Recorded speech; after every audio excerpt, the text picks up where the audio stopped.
Bone is my favorite graphic novel of all time. I read this in middle school and I really loved the characters and story. But I won't lie, this comic book has scared me a lot. And it's mainly due to this guy, Kingdok. He has scared me for the longest time and for a good reason that I'll get into here.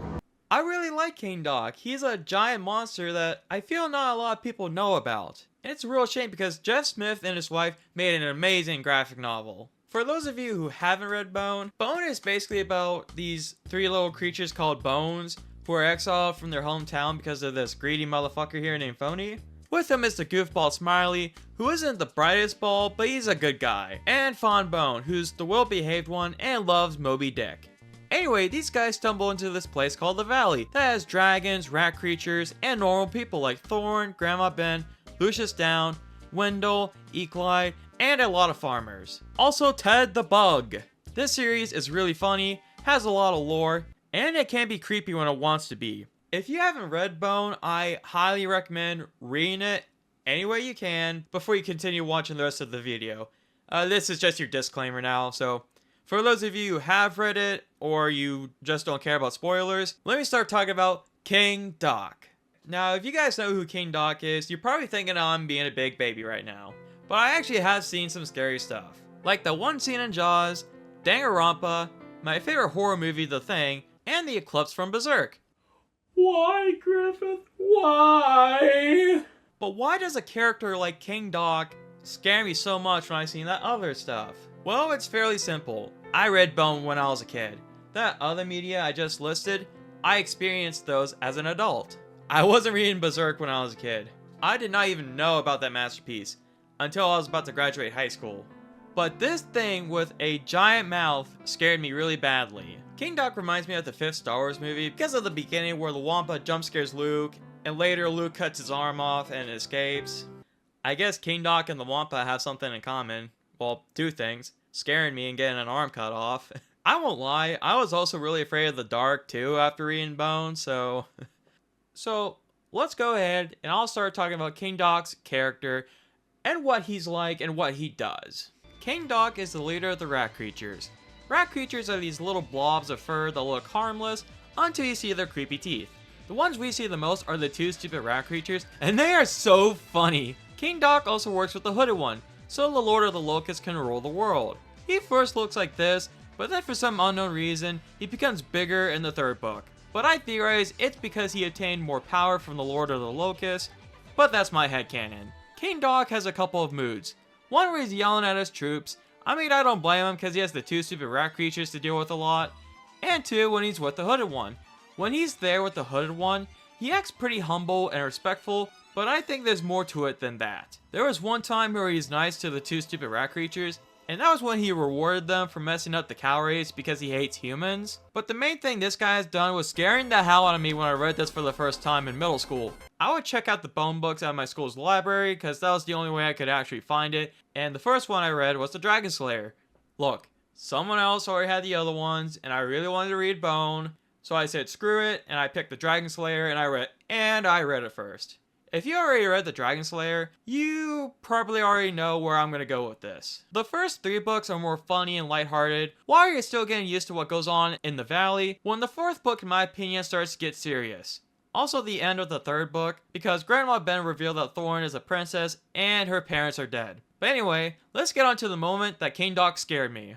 So in the 4th book, Fawn Bone, Grandma Ben, and Thorn are leaving Grandma Ben's farm because the Hooded One knows who and where they are, and they're ambushed by the 2 stupid rat creatures. I won't lie, they're actually kind of scary in this moment, and they're not the butt of the joke this time. Anyway, Grandma Ben gets her Gitchy feeling, which is basically a migraine that basically warns her of something dangerous about to happen. Kinda like Sherlock's future vision, but more vague. She starts interrogating one of them when Kingdok appears. Kingdok is pissed because the 2 stupid rat creatures are supposed to not be in the valley because of their orders, and there's also a treaty going on too. But then Kingdok starts throwing Grandma Ben and even wounded Fawn Bone with his club. Then Fawn Bone wakes up and starts yelling for the dragon to come save them, except the Great Red Dragon doesn't show up, and the people at Barrowhaven, including Smiley and Phony, heard Fawn Bone yelling and run out to see what's happening only to find a lot of blood. creepy enough, right? Then Kingdok is still throwing Grandma Ben around and toying with her. Then he's about to go in for the kill, and oh god, that face he makes is so creepy. But then Thorn chops his right arm up, and this is the moment that Kingdok scared me. And he lets out a mighty roar after hallucinating Grandma Ben and Thorn differently, and then goes away and later passes out. Now this scared me because Kingdok is this giant monster that I didn't expect to have much of a gruesome and painful reaction for him losing his arm. That face he made is so terrifying, and his reaction to his arm getting cut off, oh my god. His eyes are bloodshot and he's screaming and writhing in pain. Like I said, it reminds me of the Wampa from the 5th Star Wars movie. It doesn't help that Grandma Ben is actually kind of helpless too. She's a tough old woman who raises cows, took the rat creature's head on and came out unscathed, and chopped an evil dragon into pieces. And yet she almost died if it wasn't for Thorn. He's alright in the book though, even though he looks like Invader Zim in this one picture. This was the moment that made me remember Kingdok, and let me say, things get worse for him. Kingdok next shows up in the Rockjaw book, and he is a major threat. He's trying to push everyone off a cliff, and tries to make a deal to Fawnbone about telling where Phony is. After he refuses, Kingdok then tries to eat them as they go along the cliff. Then he almost eats Smiley if Bartleby didn't stop him from trying to help Fawnbone, who slipped and fell after the locust swarm. Then he disappears after a medallion came out, and turns out it was all a dream because they accidentally went through a ghost circle back at the rat creature temple. But the next we see at Kingdok is when Rockjaw brings the bones to him. I will admit, Kingdok was being a jerk to Rockjaw and he later paid for it, where Rockjaw came back and ripped his tongue out. I didn't feel it. Then in the 6th book, Kingdok isn't scary at all, surprisingly. When the Hooded One goes to strike a deal with Rockjaw to capture Phony and Thorn, Kingdok goes with him and is treated like a dog now, due to him having no tongue, and Rockjaw is just roasting him, and the Hooded One just flings him away. That's pretty funny. It's a bit weird at the end of the book when the Hooded One, aka Briar, aka Grandma Ben's sister, fucks up the ritual to free the Lord of the Locusts. Kingdok actually speaks to her, even though he couldn't earlier. But I think it's because of the power of the Locust. But again, that's just my headcanon. But let's get back to Kingdok being creepy. He actually started being creepy again when the mountain the ritual took place at started blowing up, and he's just menacing in this one picture. And oh god, his mouth, his expression is just so scary to me. But then everyone runs away to a tunnel to escape him, and then he gets blown up. Except he tanks it and is inside a cave now. But oh god, this is the scariest picture of him in the 8th book. What the hell happened to him? I know he survived the explosion, but he looked completely fine after that. But I do think he ran into something while he was going to the Crown of Thorns. I don't know, but I kind of like that better than the explosion, to be honest. Then we reach the end of the 9th book. Thorn's about to touch the Crown of Thorns, but Kingdok steps in and he feels like an Elder Ring boss. Kingdok won't let Thorn pass unless she kills him. Thorn doesn't want to, but Kingdok just isn't what he used to be. Once he felt like a king, but now he feels like a slave, and he wants his misery to end. Thorn, being a good person, doesn't want to kill him, but then he tells her that he was the one who killed and ate her parents alive in order for her to want to kill him. But Thorn doesn't let it get to her and tries to run past him, but he bites her leg, forcing Thorn to draw her sword and kill Kingdok as he falls to the ground, and Thorn's now trapped with her leg in his mouth.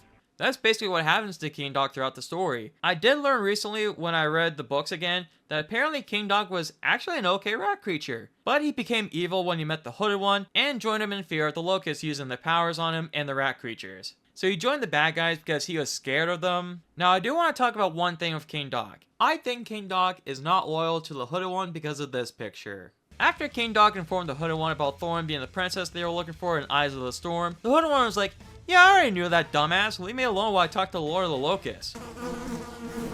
And when the Hooded One turns around, Kingdok just has this "I hate you" look on it. But now I can kind of confirm it since he really didn't want to join the Hooded One. He was just afraid of him, which kind of makes sense. But in all honesty, I really love Kingdok. He's one of my favorite characters and villains, dare I say. He's one of my favorite villains alongside Megatron, Hades, and Perfect Cell. Just a few examples. I love villains too much. I mean, who else can you tell that your favorite character got his arm chopped off, his tongue ripped out, survived an explosion, and maybe fought a dragon in a cave?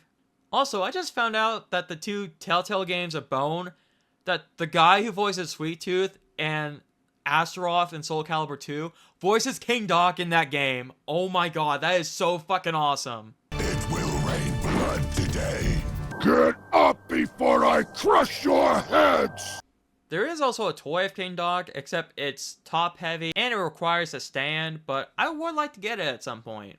Well, Kingdok sure scared the hell out of me, but that's why I really appreciate him. He's a very unique and interesting character, and I love what happens to him throughout the story. I hope you guys can now see why Kingdok has scared me for the longest time, and why this comic book has scared me for ages.